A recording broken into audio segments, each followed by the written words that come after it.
Assalamualaikum, selamat pagi para lender Dana Syariah. Sekarang saya lagi ada di kantor OJK yang ada di Bali. Saya akan masuk dan saya akan cari informasi kawan-kawan. Doakan, doakan mudah-mudahan ada solusi kawan-kawan. Oke, sampai jumpa lagi nanti kawan-kawan. Kawan-kawan sama resepsionis saya tadi isi formulir ya. Setelah isi formulir, kemudian saya diminta untuk mempersiapkan bukti-bukti soft copy ya. Jadi ada screenshot yang ada di aplikasi Dana Syariah. Oke, saya naik dulu ya. Nanti kita lanjutkan beritanya seperti apa.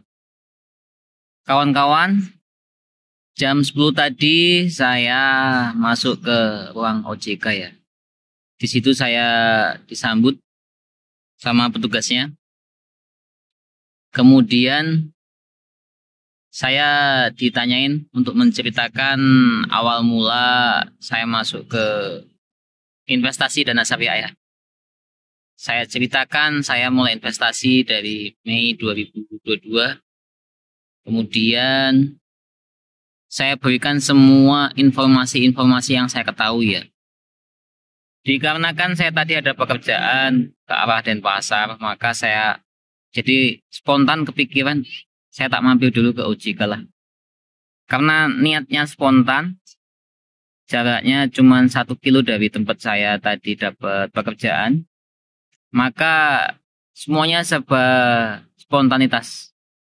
Saya tidak mempersiapkan, saya kurang mempersiapkan bahwasanya sebaiknya saya tadi merekam ya, merekam suara. Tadi dari yang melayani saya, itu saya minta, saya tawarkan, jika Bapak berkenan, saya rekam, saya masukkan ke YouTube ya. Tapi orangnya yang bersangkutan menolak. Dan dikarenakan ini spontan ya, saya lupa merekam suara ya. Jadi kalau rekam suara kan tidak ada video, jadi orangnya juga nggak tahu kalau orangnya itu saya rekam suara ya. Tapi tadi saya alpha ya, saya pikir semuanya akan sangat jelas. Tapi cukup banyak ya tadi ya, cukup banyak diskusi kami ya. Dikarenakan spontanitas, maka saya tadi tidak sempat merekam suara saya kawan-kawan. Lalu saya ditanya berapa besar kerugian saya sebutkan juga besarnya sekian. Dari 3 tahun ini juga saya dapat sekian, tapi masih rugi banyak kawan-kawan. Yang mana pada intinya kawan-kawan, dikarenakan OJK yang di Bali ini adalah cabang OJK dari Jakarta ya. Jadi OJK yang di Bali itu tidak mengetahui informasi tentang Dana Syariah. Dikarenakan tidak mengetahui tentang Dana Syariah, maka tadi dari perwakilan OJK Bali, keluh kesah saya,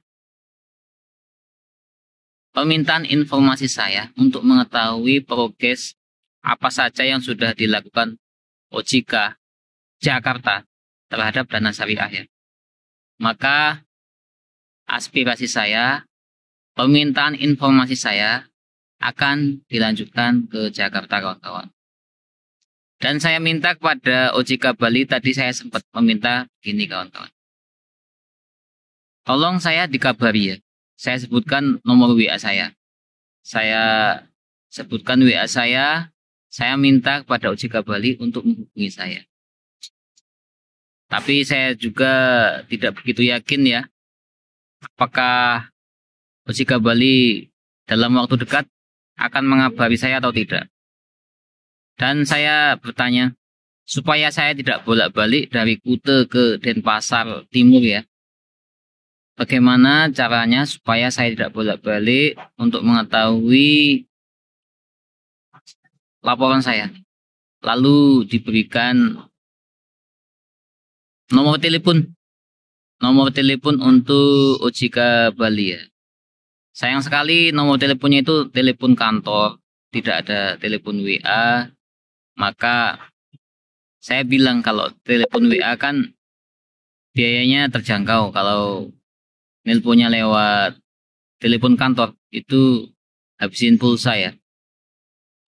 Tapi demi nasib kita bersama kawan-kawan, insya Allah 1 minggu lagi saya akan telepon OJK di Bali. Saya ingin menanyakan progres dari laporan saya. Sudah sampai mana?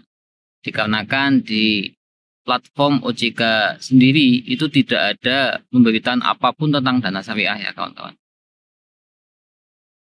Di kawan-kawan, ini adalah usaha saya yang di Bali. Yang mereka sendiri tidak tahu menahu ya tentang dana syariah ya. Kawan-kawan yang tinggal di Jakarta, yang dekat sama Jakarta. Kawan-kawan yang dekat sama Jakarta, alangkah baiknya kawan-kawan langsung ke OJK yang ada di Jakarta. Karena lebih tahu seluk-beluk perkembangan nasib dana syariah ya. Sudah sejauh mana upaya-upaya yang OJK lakukan terhadap dana syariah ya. Jadi bisa dibilang ikhtiar saya hari ini nihil kawan-kawan. Sedih memang. Tapi apalah daya. Itu yang bisa saya lakukan ya. Itu yang bisa saya lakukan.